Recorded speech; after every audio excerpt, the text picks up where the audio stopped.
What's going on, everybody? Welcome back to another episode of Bischoff and Brown right here on the Detroit Lions podcast. He's Scott Bischoff. I'm Russ Brown. We are back for another episode. We took a little bit of a hiatus during the holidays. We had Christmas, New Year's, all that stuff, traveling. So happy New Year's, happy holidays. If we've done a show since then and I forgot, my apologies. If we haven't, I don't apologize. But how we doing, man? Welcome back. How are you? Yeah, I'm good. You just sounded a lot like Michael Scott right there. I'm doing great. I'm great. Yeah. Good. I'm good. We're good. Happy New Year, blah, blah, blah, all that stuff. Yeah. All the good stuff. Happy to be back. It is a little weird that we're not doing a playoff preview that we've been doing on this show. I think it's our first time hosting our podcast where we are not in the playoffs. We were the good luck charm, and maybe we've lost our charm a little bit. So, yeah, I don't know what we got to do to get it back, but I think the Lions are going to make some changes, and we're going to talk about that. Well, let's hope they make some changes because we have been asking them for several weeks to take a long look in the mirror. Mm-hmm. And I think Brad Holmes is going to speak. We're recording Wednesday, so I think Brad Holmes is going to speak tomorrow. But Dan Campbell said some of the right things to this point. Per usual. It's strange, though. The one thing that struck me as something that I cannot figure out, and I don't think I'm going to be able to, was that he mentioned something about them getting away from their roots a little bit. That's not exactly what he said, but that's because I can't remember exactly what he said. That's what I think he said. Definitely getting away from the things that made them super successful 2 or 3 years ago. And I go to myself, what does that mean? What did you do? What did you guys do? So I wonder what that is. But the fact that they're talking the way they're talking about, situationally things weren't good enough. And obviously the offensive coordinator's gone, which to me is a, it's a good thing in terms of, he's a person, so you don't want negative stuff for anybody, but right. From a football standpoint, it just didn't work. It just didn't work. And you saw it from the opening week of the season throughout lingered to when he got replaced as play caller and how he took that and seemed to kind of take shots in the media a little bit. That was really weird. Yep. It's just one of those seasons, man. Let's hope they continue to take a peek at the things that they've done, and it drives some sort of different decision making, different choices, whatever you want to consider it, for them to keep this window open and take the next step next year. And sometimes you gotta. Sorry.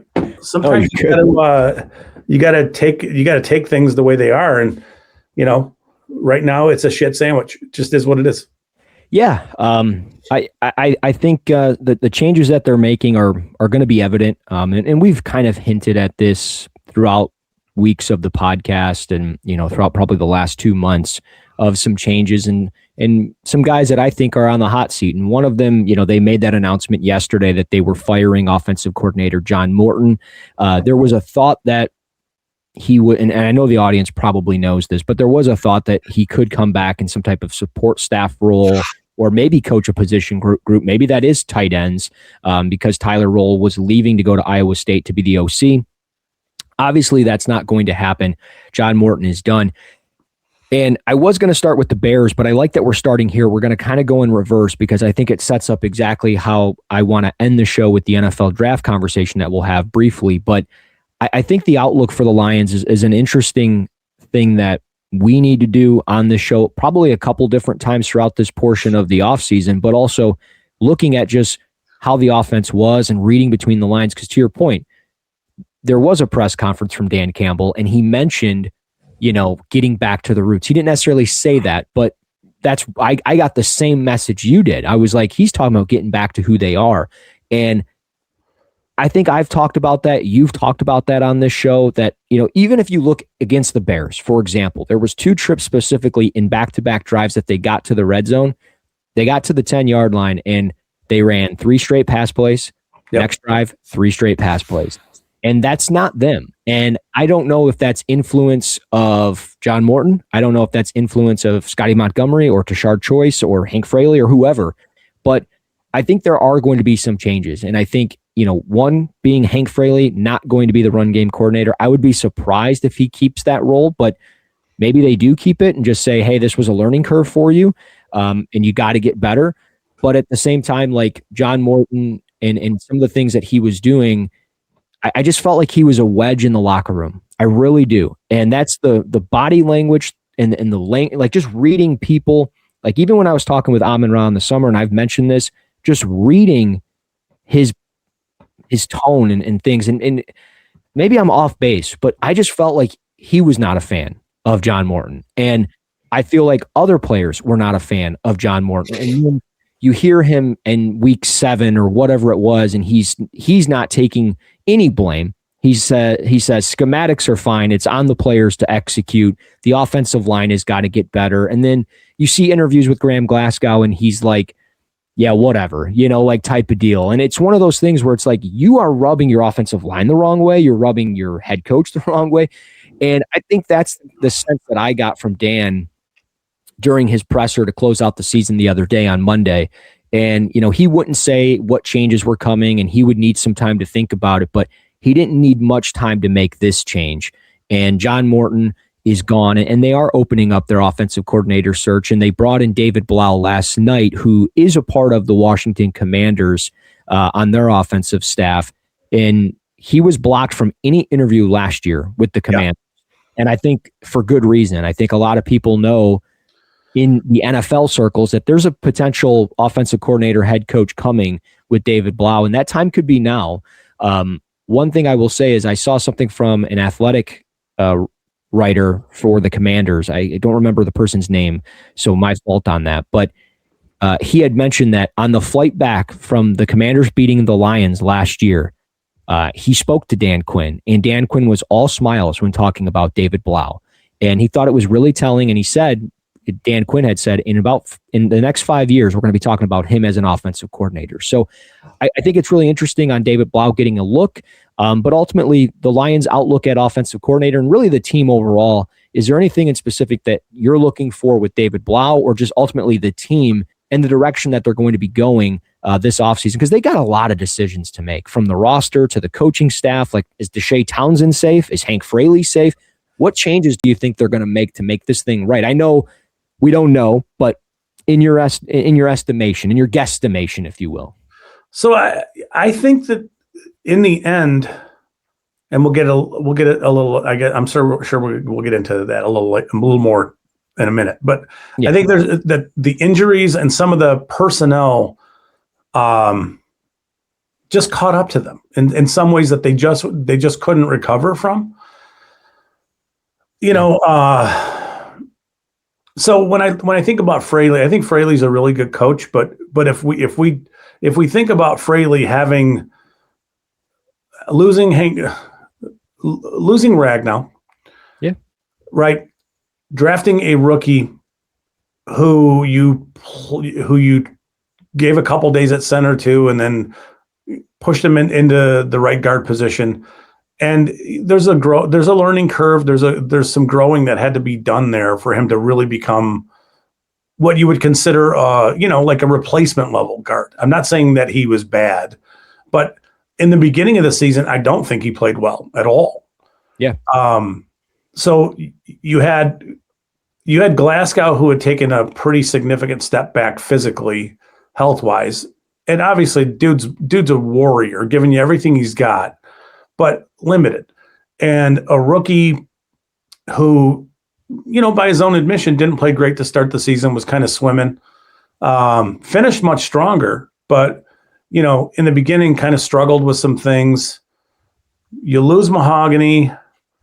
Decker is very clearly, even from week 1, I went back and I read some things I wrote about him, and it's just like, yeah, that's a little harsh, but it was like reality though. A little bit. Like I think I made a comment like he had to poop. It looked like he had to take a poop. Yep. And that's the way the whole season went with him. Like you can see there's very little bend in his knees. He's easily moved. again, it's a guy who's played for a long time. He's given everything he's got, so I think that to answer your question, it's a little bit like this is boy, I'm all over the place. This was the problem with the Morton comments, is that if you're expecting the offensive line just to pick it up and play better while refusing to recognize the limitations of the players you have, that's a problem. That's a you problem. That's a self-scouting problem. Like that. And if you continually, and they did this for a while, you continually ask players who are struggling to execute the things you're asking them to do. If you continue to ask them to do those things, it's not on them anymore. It's on the play calling. So to me, it's like they ran a lot of stuff early in the season when Laporta was healthy, and like I think back to the Baltimore game when they ran a lot of duo, but they did it with their receivers, and Khalif Raymond and Amon-Ra St. Brown sort of just pushed the safeties for the Ravens all over the place. They didn't really have answers to that. And then the Lions kind of got away from some of that stuff, and they started to want to block in 12 personnel with their tight ends. And when you lose Brock Wright and you lose Sam Laporta, and you're playing like 5th string, 6th string tight ends, and you're trying to execute the same kind of offense, it's just not going to work the same way. It's not going to hit the same way. Yeah. And I think that, and I know it's a really oversimplified view of what the issues were within the offense, because there was a bunch of them, but there were times when they looked fine. But then for the most part, I would say over the back half of the season, they didn't run the ball well.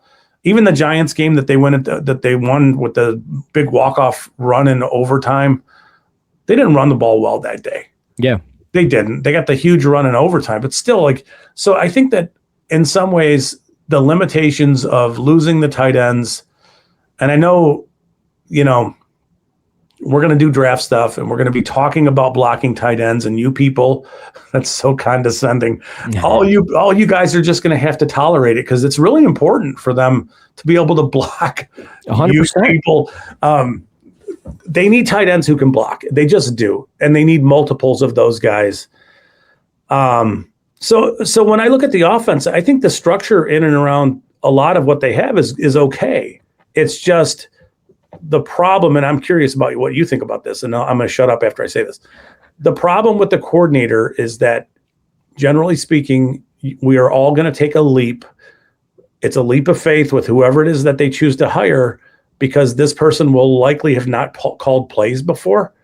So what do you do with that? There are things about Blau that I like. I like that he's been in that room before, that he and Goff have a relationship already, that he knows the schematic.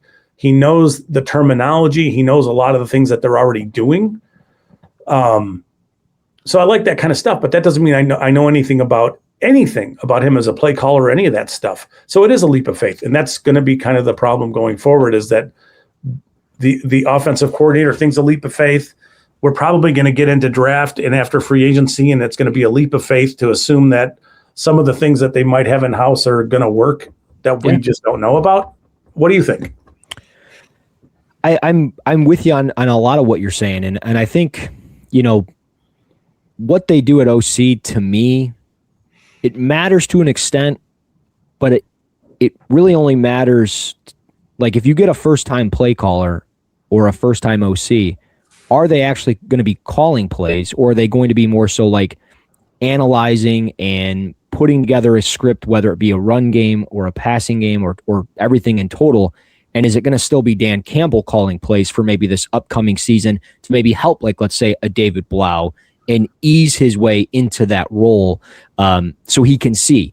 And maybe that's something that happens. And if it does, I'm cool with it, because I'm cool with Dan Campbell calling plays. I really do. I feel like the flow of their games were much better with him calling plays. Their issues happened and resided within the red zone, and some of the execution or lack thereof on second down and third down, and getting into a little bit more predictable third down situations. But at the same time, you got young rookies playing left and right guard at times, so you're getting a bad false start or a bad holding. And those things always, can significantly hurt your drives. And then, of course, like if they take a bad angle to the second level, now that run's not hitting for 40 yards, it's only hitting for 3 yards or no yards. So I think in total, they are going to have to figure out, obviously, their coaching staff and how that looks. And I don't really know how much further I can go without saying a bunch of names, and it may hold no merit to it because they're really, a lot of the guys that I'm thinking they may want or like have no connection to Dan Campbell. And he seemed like a guy that is very, very connected to the people that he knows and the people that have supported him throughout his career. And that's why they went with John Morton and they went in-house with Calvin Shepard. And I think Calvin Shepard's fine. Sure, all out for Brian Flores, that would be amazing. But realistically speaking, like, I'm cool with Calvin Shepard staying as the defensive coordinator. It's not his fault that both of his safeties got hurt. His number one corner. Why would Flores choose to leave Minnesota as their coordinator to come here? Right. I mean, and that's the thing. Like, if Brian Flores is leaving to take I mean, I think his contract may actually be up, but I can't remember the specifics of Brian Flores. I can't keep tabs on Minnesota Vikings coaching stuff when we got our own problems here. But, I've seen his name brought up a lot, and I've seen his name mentioned for other teams as either a head coach or DC. So, I mean, I think it would be intriguing, but I think that shows the lack of loyalty to Calvin Shepard, who was dealt kind of an unfair deck of cards in the middle of this season when you're relying maybe on the support of your head coach. He can't give you that support because he's all in on the offense. Yeah. And I know there's a lot of head coaches out there that like do offense only and only play calling duties and whatever. But at the end of the day, like, you still need guys that will come in and support you and help you make adjustments. And I felt like Calvin Shepard got that short end of the stick with the injuries on top of it. So I think ultimately we'll see how that coaching staff changes. But I think obviously it starts with the OC position and then just the overall outlook of this team overall. Like, we got a lot of decisions to make. I'm not going to go over the number of free agents they have to re-sign because it's like 30. And I know there's a lot of guys that it really doesn't matter if they come back or not. I know they played in maybe a support role this year, but you can find other players to play that support role, and you're still going to fill your roster. It's not like you're going to dwindle from 53 to 26, and that's what you have in August. Like, you still have to fill your roster. So they're going to be able to figure things out and give new opportunities to veteran players, to young players. And we'll see how that all looks and shapes up. But I guess really, the thing that I want to shift to is this Week 18 win. They beat the Bears. We don't have to go into detail about the game because really that doesn't matter because the season's over. But do we care that they won this game? Because it obviously impacts where they draft. They could have maybe drafted 13th or 14th. Instead, they're drafting 17th overall because they won this game. And sure, things mattered with Steelers and Ravens and whatnot, but they now draft 17th overall. Do we care that they won this game? Did it matter? Did it frustrate you that they played? And this is also a question for the folks listening. Does it frustrate you that they played so well defensively and played so well offensively for the most part and played up for this game against the Bears where it really didn't mean anything? Or are you happy that they won? Did it frustrate you? Are you happy with it? What does that look like for you? So I think I'll spend the most part of my existence being happy that they won that game, with the exception of on the weekend of the draft. And I'm going to be, Captain Asshat. When your guy goes at 14? Yeah, exactly. Right. So it's like, I like that they won that game. I mean, I understand the dynamic of it and trust me, I do, because there were times in the past where it was like, it's week 11, shut them down. Right.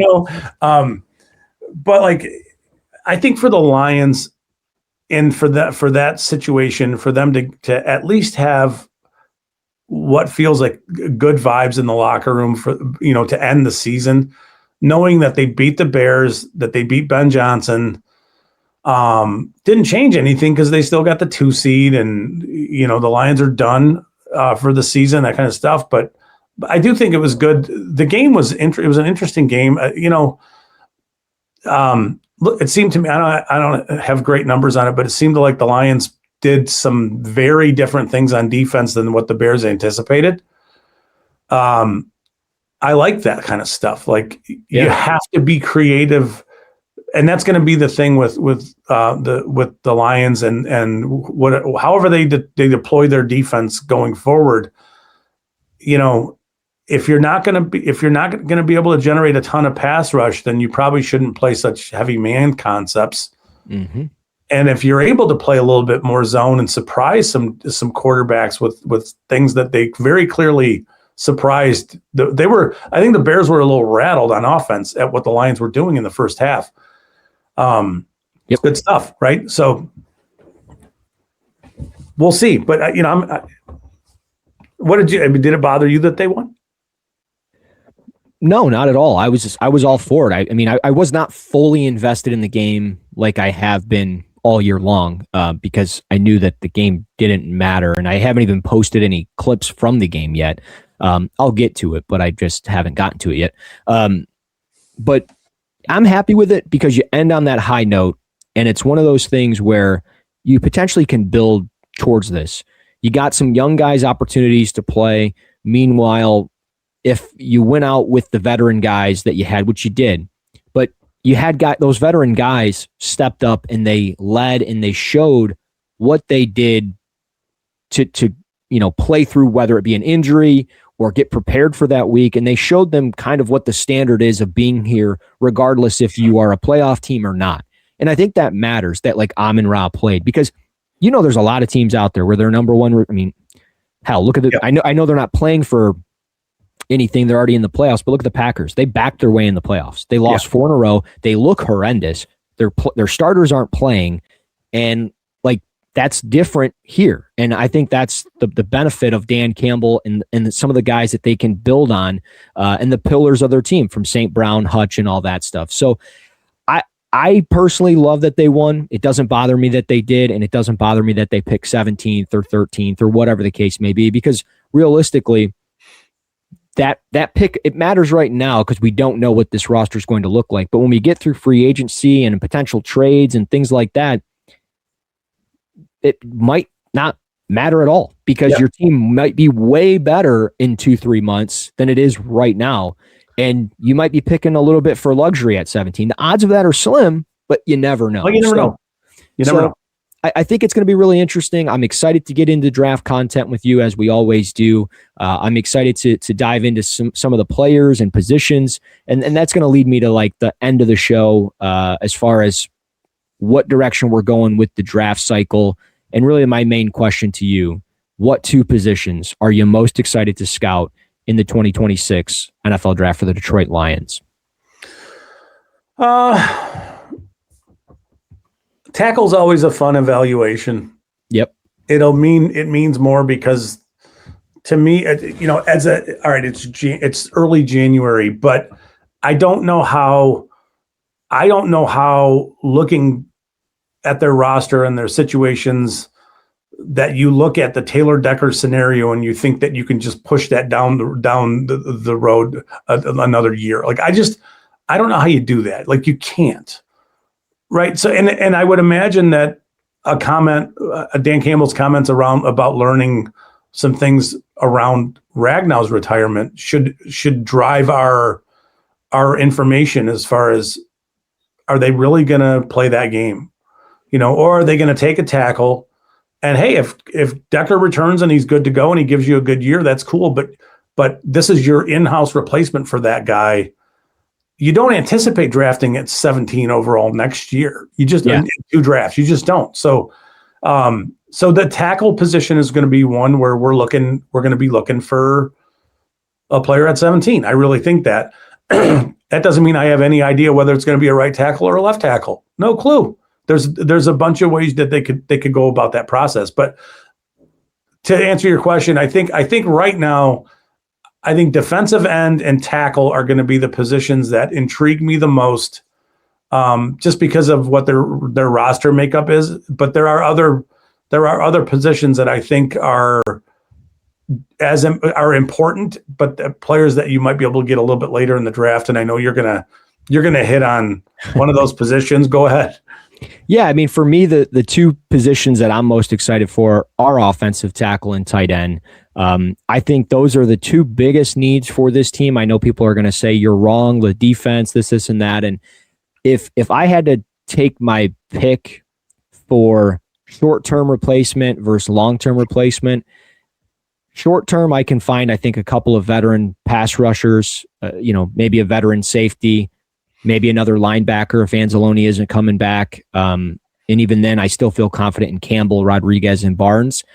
And with that said, I think I can piece together a defense that's got some veteran ability and knowledge, and then I can go out and draft younger guys on the offensive side for the long term. Because to your point, like, yeah, you bring back Taylor Decker maybe for a year, and if you neglect that and you kick the can, so to speak, you're right back to square one next year. Yeah. Meanwhile, tight end, I'm terrified for the longevity of Sam Laporta. And I don't know anything, but anytime I hear something about a herniated disc and knowing what it takes to play tight end, I think outside of quarterback, and I mean, playing football is hard in general, but playing tight end in the NFL is extremely difficult. And there is a reason why some players don't hit at tight end, because you get asked to block in line, and in college you never did. Or all you did was block in line, and then you got to go out and catch, 60, 70 passes a year, and you can't do it. And I don't think the guy that you draft has to be that per se. Exactly. But you need a guy that can come in and block. And I think, in a perfect world, you find that guy in the 6th round, but that doesn't always happen in the draft space. It's like you're spot on with this, but like, think about AJ Barner from Michigan 2 years ago. Right. That's the guy you need. Exactly. Does he need to catch 50 passes for you? No, but right. He needs to take some of the blocking off the plate from Laporta while he gets his body right. Mm-hmm. But like, I think about Seattle going forward with Barner as their heavier tight end, and then Elijah Arroyo, and I think it's kind of nightmarish for defenses, right? Oh, yeah. The Lions need an AJ Barner and or a Jackson Hawes, whatever you want to call it. They need somebody like that who shows you shows you blocking chops more so than receiving ability. The receiving stuff, cool. If you want to, if that guy catches 15 to 20 passes for you, 15, that's a lot because of how much else you have already in house. Like, if you're throwing to your if you're throwing to your second tight end because you're playing 12 personnel at the expense of not throwing it to St. Brown or Jamison Williams or Sam Laporta or the running backs, that seems flawed. But yeah.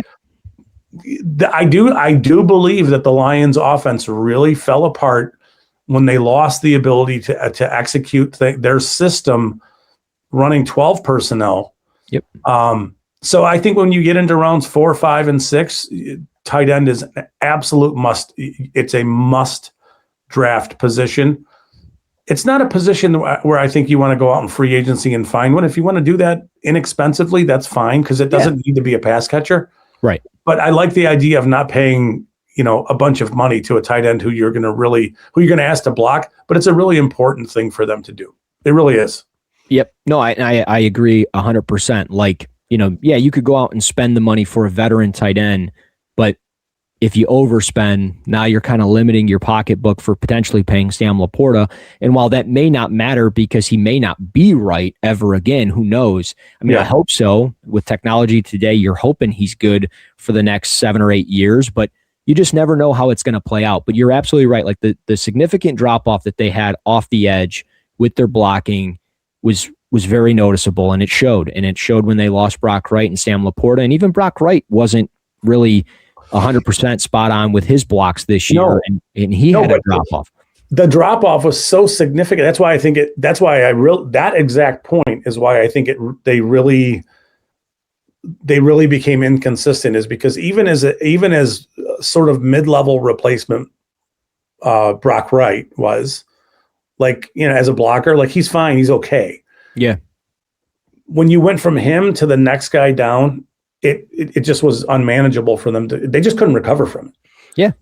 And I think, we'll get into obviously who the top guys are, and who the depth are and all that stuff. But I think if I had to label the top two needs for me, getting that offense right, I think you can piece together a defense. And I say that simply because when they went 15-2, that defense was pieced together. Sure, there were moments they were getting shredded, but late in the season, they had a Monday night game where they played lights out with a bunch of backup, a bunch of misfit toys, and they figured it out. And I think you can do that because defense is reactive, and we've talked about that in great depth on this podcast. So that's the direction I'm going. It's going to be a lot of offensive based, and that's probably because I'm an offensive-minded coach nowadays. But that's just where I'm at with the Lions as far as the draft and all that. And this is a little bit of a lighter show today because tomorrow I will be on the daily Detroit Lions podcast, the daily DLP with Jeff at some point. I think we're recording in the afternoon for a Friday episode. And then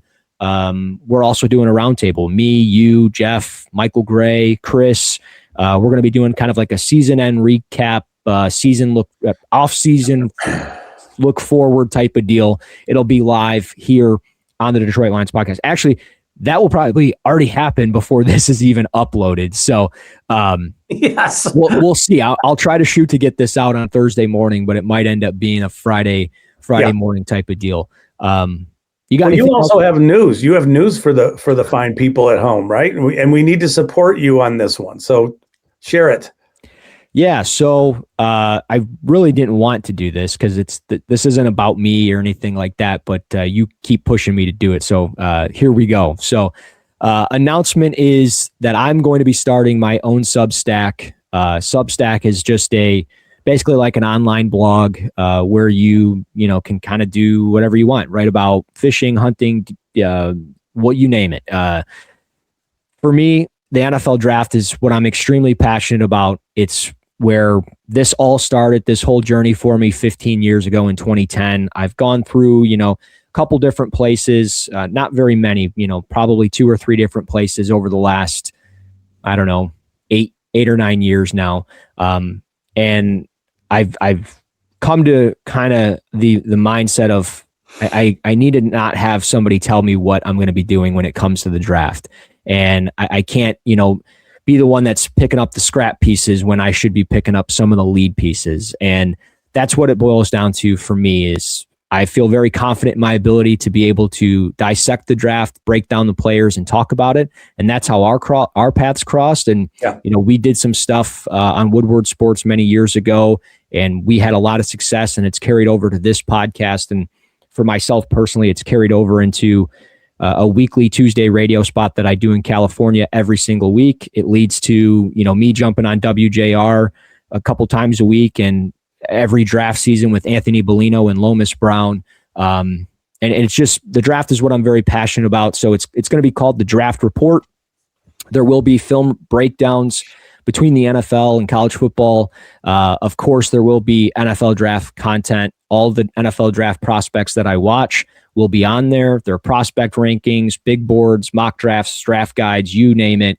It's going to be on there. My draft guide will still be free on there. It'll probably be, close to 150 to 200 pages with players. I will do a playbook series on there. This will expand into all 3 levels of football, from high school, college football, the NFL. I'll be breaking down, certain offenses, certain defenses, taking certain plays and just posting about it and breaking it down. And it'll be just kind of a collective thing for like an entire playbook. My Lions content will stay the same. That will be on Lions Wire with USA Today. Same here with Detroit Lions podcast. This podcast isn't going anywhere. If anything, it's going to keep growing and getting bigger and better. There may be a draft podcast coming with it. So kind of stay tuned to that. If everything goes right, Scott will be my right-hand man on that as well, but we'll kind of see where that goes. It may be Scott and then... Wow, who knew? Crazy. It may be Scott and another person. Who knows? I may, just do guests every week. I don't know how it's all going to work out on that side. And I will say, it probably will be a paid subscription. There will be free posts and those types of things, but I have not worked free since 2017. There's been a few instances, a couple of side-off things, one-offs, where I have worked for free, and I'm not very pleased about it. I trust my work. I do a lot of time with film I mean, I spend an ungodly amount of time. There are a lot of times that I text you at 10:30 at night and I forget that it's 10:30 at night. And I'm like, yo, check out this play, check out that. And I probably should be a little bit more active and present in my day-to-day with, my home and things like that with my family. But I love the draft and I love breaking down film. So unfortunately, there will be a small fee. It won't be anything crazy. There will be a yearly price if you're interested in that as well, just to, get it out there. But we'll be sharing more of that as we move along in the next week or so. But appreciate any support and all that stuff. And, yeah, we should honestly. That's the kind of stuff that we should support. So I thought it was really important that you did share it because, the draft is a huge thing, and I think that you do a really good job. So you deserve it, man. So do your thing. It's good. It's really good. Thanks, brother. Well, I would not be sitting in this chair without your support, obviously all your guys' support, but certainly, with you and helping me and everything that you've done for me, it's been really something. So appreciate it. Glad we can do this show. Yeah. Looking forward to it. So if you guys want more, you guys can, of course, follow us on Twitter or X at Russ NFL Draft and at Bischoff_Scott. Of course, you can rate, review, subscribe to the Detroit Lions podcast on YouTube, Apple Podcasts, Spotify, and all other podcast platforms. We'll be back throughout the week with more Lions stuff. We'll be back next week with some Bischoff and Brown. We'll probably dive into some NFL draft stuff. You got anything else to add? No, we're good. Cool. Well, he's Scott Bischoff. I'm Russ Brown. This has been Bischoff and Brown right here on the Detroit Lions podcast.